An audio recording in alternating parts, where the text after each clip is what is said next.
Hi friends, welcome to my channel. എനിക്ക് പറയാനുണ്ട്. ഇന്ന് നമ്മൾ PSC ബുള്ളറ്റിൽ കറണ്ട് അഫയേഴ്സ് ഒരു 30 ക്വസ്റ്റ്യന് റിവിഷനായിട്ട് തരികയാണ്. അത് എത്ര എണ്ണം അറിയാം എന്ന് നിങ്ങൾ നോക്കുക. മടിക്കാതെ ഒരു പേപ്പറും പേനയും എടുത്തിട്ട് വേണേ ക്ലാസ് കാണാൻ. എന്നിട്ട് നിങ്ങൾക്ക് അറിയാവുന്ന ആൻസേഴ്സ് എഴുതിയിടുക. ശരിയാണെങ്കിൽ ടിക്കിട്ട് പോവുക. 2023 കറണ്ട് അഫയേഴ്സ് മാത്രമേ ഉള്ളൂ. PSC ബുള്ളറ്റിൽ നിന്നുള്ള കറണ്ട് അഫയേഴ്സ് മാത്രമാണ് എടുത്തിരിക്കുന്നത്. ഫസ്റ്റ് ക്വസ്റ്റ്യൻ, പുതിയ പാർലമെൻറ്റ് മന്ദിരം പ്രധാനമന്ത്രി നരേന്ദ്രമോദി രാജ്യത്തിന് സമർപ്പിച്ചത്. ഡേറ്റ് ആണ് ചോദിച്ചേക്കുന്നത്. പുതിയ പാർലമെൻറ്റ് മന്ദിരം പ്രധാനമന്ത്രി നരേന്ദ്രമോദി രാജ്യത്തിന് സമർപ്പിച്ചത്. അടുത്ത ക്വസ്റ്റ്യൻ, പുതിയ പാർലമെൻറ്റ് മന്ദിരത്തിൻ്റെ മുഖ്യശില്പി. പുതിയ പാർലമെൻറ്റ് മന്ദിരത്തിൻ്റെ മുഖ്യശില്പി. അടുത്ത ക്വസ്റ്റ്യൻ, ദേശീയ പ്രാധാന്യമുള്ള സ്മാരകമായി കേന്ദ്ര സർക്കാർ പ്രഖ്യാപിച്ച തുംഗനാഥ് ഏത് സംസ്ഥാനത്താണ്? എഴുതിയെന്ന് വിശ്വസിക്കുന്നു. ആൻസർ ഇതൊക്കെയാണ്.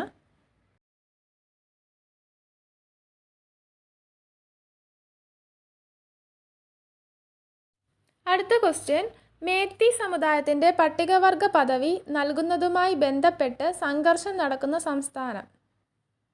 അഞ്ചാമത്തെ ക്വസ്റ്റ്യൻ, പുതിയ പാർലമെൻറ്റ് മന്ദിരത്തിൻ്റെ ഉദ്ഘാടനവുമായി ബന്ധപ്പെട്ട് കേന്ദ്ര സർക്കാർ ഇറക്കിയ നാണയം എത്ര രൂപയുടേതാണ്? പുതിയ പാർലമെൻറ്റ് മന്ദിരത്തിൻ്റെ ഉദ്ഘാടനവുമായി ബന്ധപ്പെട്ട് നാണയം ഇറക്കിയിരുന്നു. അത് എത്രയാണ്? എവറസ്റ്റ് കീഴടക്കിയ ആദ്യ തമിഴ്നാട് വനിത. ആൻസർ എഴുതിയെന്ന് വിശ്വസിക്കുന്നു. ആൻസർ നോക്കുക ശരി ഏതൊക്കെയാണെന്ന്.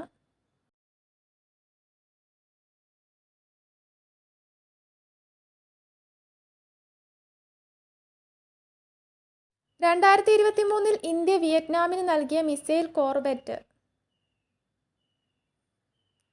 ഇന്ദിരാഗാന്ധിയുടെ ജീവിതം പ്രമേയമാക്കി പുറത്തിറങ്ങുന്ന എമർജൻസി എന്ന സിനിമയിൽ ഇന്ദിരാഗാന്ധിയുടെ വേഷം ചെയ്യുന്നത് ആരാണ്? എമർജൻസി സിനിമയിൽ ഇന്ദിരാഗാന്ധിയുടെ വേഷം ചെയ്യുന്നത്.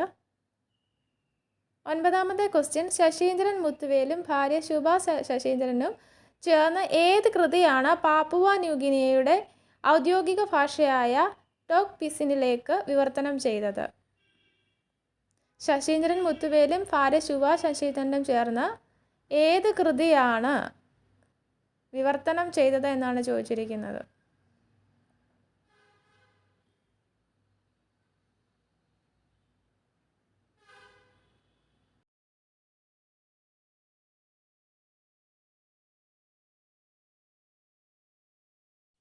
ലോകത്തിലെ ഏറ്റവും വലിയ ഓഫീസ് സമുച്ചയം നിലവിൽ വരുന്ന നഗരം. പത്താമത്തെ ക്വസ്റ്റ്യൻ ആണ്. ലോകത്തിലെ ഏറ്റവും വലിയ ഓഫീസ് സമുച്ചയം നിലവിൽ വരുന്ന നഗരം. 11ാമത്തെ ക്വസ്റ്റ്യൻ, ഇന്ത്യയിലെ കടുവകളുടെ സെൻസസ് റിപ്പോർട്ട് പ്രകാരം ഏറ്റവും കൂടുതൽ കടുവകളുള്ള സംരക്ഷണ കേന്ദ്രം. ഏറ്റവും കൂടുതൽ കടുവകളുള്ള സംരക്ഷണ കേന്ദ്രം. സംസ്ഥാനവും എഴുതാം. ഇന്ത്യയിലെ കടുവകളുടെ സെൻസസ് റിപ്പോർട്ട് പ്രകാരം ഏറ്റവും കൂടുതൽ കടുവകളുള്ള സംരക്ഷണ കേന്ദ്രം എഴുതുക. സംസ്ഥാനം ഏതാണെന്ന് എഴുതുക.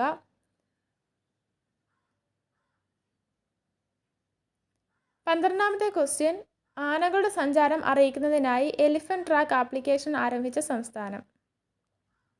ആനകളുടെ സഞ്ചാരം അറിയിക്കുന്നതിനായി എലിഫന്റ് ട്രാക്ക് ആപ്ലിക്കേഷൻ ആരംഭിച്ച സംസ്ഥാനം. 11ാമത്തെ ക്വസ്റ്റ്യൻ്റെ ആൻസർ കണ്ടല്ലോ. ഇതിൻ്റെ ഇന്ത്യയിലെ കടുവകളുടെ സെൻസസ് റിപ്പോർട്ട് പ്രകാരം ഏറ്റവും കൂടുതൽ കടുവകളുള്ള സംസ്ഥാനം ചോദിച്ചു കഴിഞ്ഞാൽ മധ്യപ്രദേശാണ്. സംരക്ഷണ കേന്ദ്രം കോർബറ്റ് ടൈഗർ റിസർവുമാണ്. 13ാമത്തെ ക്വസ്റ്റ്യൻ, ശ്രീഹരിക്കോട്ടയിലെ സതീഷ് ധവാൻ സ്പേസ് സെൻറ്ററിൽ നിന്നും ചന്ദ്രയാൻ 3 വിക്ഷേപിച്ചത് എന്ന്. ചന്ദ്രയാൻ 3 വിക്ഷേപിച്ചതാണ് ചോദിച്ചിരിക്കുന്നത്. ഒരുപാട് പ്രാവശ്യം ചോദിച്ചതുമാണ്, നമ്മൾ പഠിച്ചതുമാണ്. 2023 ഭൗമസൂചിക പദവി ലഭിച്ച തമിഴ്നാട്ടിൽ നിന്നുള്ള വെറ്റില. പഠിച്ചതാണ്. 15ാമത്തെ ക്വസ്റ്റ്യൻ, മക്കൾ വളർത്തി കൂന്താണി എന്ന അപൂർവ ഇനം കൈതച്ചക്ക സംരക്ഷിച്ച് വളർത്തിയതിന് കേന്ദ്ര കൃഷി മന്ത്രാലയത്തിൻ്റെ ജനിതക സംരക്ഷണ പുരസ്കാരം ലഭിച്ച ആദിവാസി വനിത.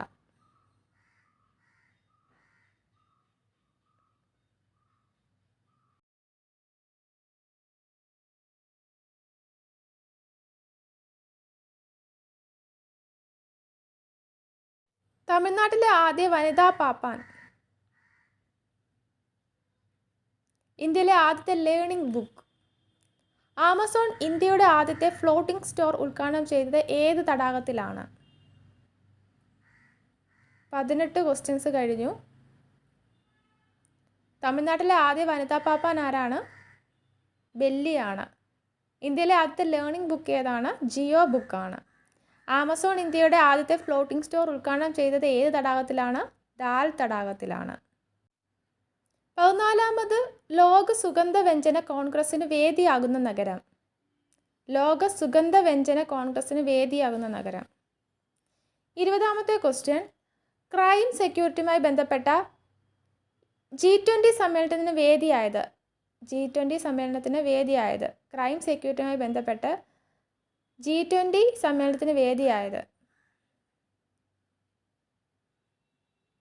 ഫ്രാൻസിൻ്റെ പരമോന്നത ബഹുമതിയായ grand cross of the legion of owner നേടുന്ന ആദ്യ ഇന്ത്യൻ പ്രധാനമന്ത്രി. 14ാമത് ലോക സുഗന്ധവ്യഞ്ജന കോൺഗ്രസിന് വേദിയായ നഗരം മുംബൈ. ക്രൈം സെക്യൂരിറ്റിയുമായി ബന്ധപ്പെട്ട് G20 സമ്മേളനത്തിന് വേദിയായത് ഗുരുഗ്രാം. ഫ്രാൻസിൻ്റെ പരമോന്നത ബഹുമതി grand cross of the legion of owner നേടുന്ന ആദ്യ ഇന്ത്യൻ പ്രധാനമന്ത്രി നരേന്ദ്രമോദി. അവകാശികളില്ലാത്ത 10 വർഷത്തിലേറെയായി ബാങ്ക് നിക്ഷേപങ്ങൾ സംബന്ധിച്ച വിവരങ്ങൾ കണ്ടെത്തുന്നതിനായി ഉദ്ഗം പോർട്ടൽ ആരംഭിച്ച സ്ഥാപനം. ബാങ്ക് നിക്ഷേപങ്ങൾ അവകാശികളില്ലാതെ 10 വർഷത്തേക്ക് കിടക്കുന്നത്, അതിൻ്റെ വിവരങ്ങളൊക്കെ കണ്ടെത്തുന്നതിന് വേണ്ടി ഉദ്ഗം പോർട്ടൽ ആരംഭിച്ചത്. 26ാമത്തെ ക്വസ്റ്റ്യൻ. ആരുടെ സ്മരണാർത്ഥം പുറത്തിറക്കിയ പുസ്തകമാണ് memories never dye? Memories never dye ആരുടെ സ്മരണാർത്ഥം പുറത്തിറക്കിയതാണെന്നാണ് ചോദിച്ചിരിക്കുന്നത്. ഓഥറിൻ്റെ പേരല്ല, ആരുടെ സ്മരണാർത്ഥമാണ് ഈ ബുക്ക് പുറത്തിറക്കിയതെന്നാണ് ചോദിച്ചിരിക്കുന്നത്. 27ാമത്തെ ക്വസ്റ്റ്യൻ. ഇന്ത്യയിലെ ആദ്യ ബയോസയൻസ് സിനിമ.